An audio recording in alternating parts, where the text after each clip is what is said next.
Cette capsule est la deuxième partie qui traitera de la fenêtre dialogue fond et contour. Nous allons voir plus en détail comment fonctionne le dégradé sur un objet. Il faut tout d'abord faire apparaître la fenêtre dialogue en allant en haut dans le menu Objet, puis Fond et contour. Et puis nous allons créer un rectangle pour pouvoir voir comment fonctionne notre dégradé. Vous allez voir donc qu'il y a une couleur qui est déjà sélectionnée pour le rectangle. C'est qu'en réalité, la fenêtre de dialogue fond et contour va garder en mémoire la dernière couleur qui a été utilisée pour réaliser un objet. Maintenant, nous allons juste mettre une couleur un petit peu plus intense pour bien voir le dégradé. Alors, j'ai pris 255 rouge et puis je vais aller sur le pictogramme qui se trouve ici et qu'il est écrit sur l'étiquette dégradé linéaire. Je clique dessus et puis nous voyons que nous avons un rectangle avec un dégradé qui part du rouge jusqu'au rose et au blanc. Cela signifie que ce dégradé a une couleur unie de rouge mais qui s'en va vers la transparence. Une bonne façon de le voir, c'est qu'en cliquant sur le rectangle, vous allez voir apparaître le dégradé ici et vous voyez des petits carrés, un genre de damier qui se trouve en arrière, ce qui signifie que c'est le fond de la planche de travail que l'on voit. Donc, c'est un dégradé rouge qui s'en va vers une transparence. Maintenant, si on veut pouvoir contrôler plus en détail le dégradé, il est possible d'aller dans la boîte à outils et de sélectionner cet outil qui va permettre de contrôler et d'éditer notre dégradé. Le dégradé fonctionne avec une ligne qui commence avec un point carré et qui se termine avec un point circulaire. Si on prend le point carré et on le déplace, vous allez constater que la zone qui se trouve devant le carré va être de la couleur que nous avons choisie. Par exemple, dans ce cas-ci, le rouge 255.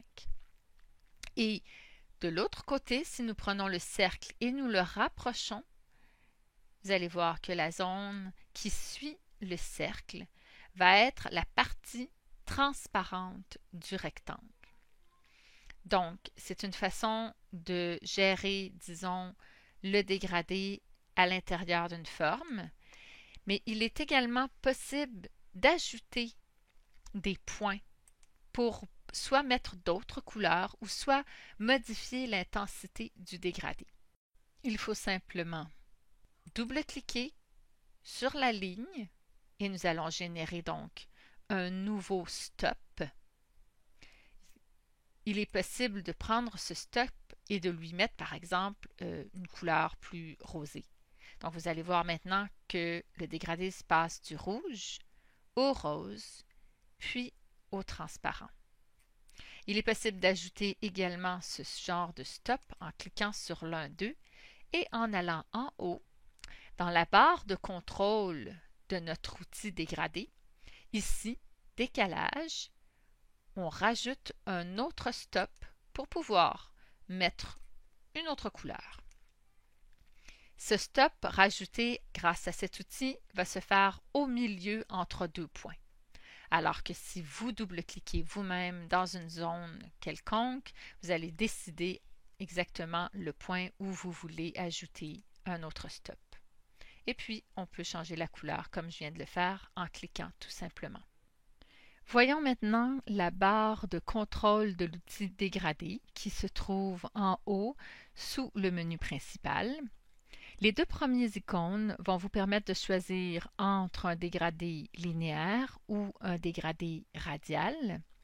Pour le dégradé radial, il suffit simplement de cliquer dessus et à l'intérieur de votre forme, peu importe comment elle est, si c'est un rectangle ou une étoile, vous cliquez et vous maintenez le bouton de la souris gauche enfoncé pour tirer votre point et créer votre ellipse dégradée. Il est possible de mettre un dégradé sur un fond et il est également possible de le mettre sur un contour. Puis, vous avez Sélection qui va vous permettre de choisir parmi plusieurs dégradés si vous en avez déjà réalisé d'autres. Dans ce cas-ci, il n'y en a qu'un seul. Et il est également possible, avec l'icône qui suit, d'inverser le dégradé. Donc, au lieu de partir du rouge au jaune pour s'en aller vers le transparent, nous allons nous retrouver du transparent jusqu'au rouge.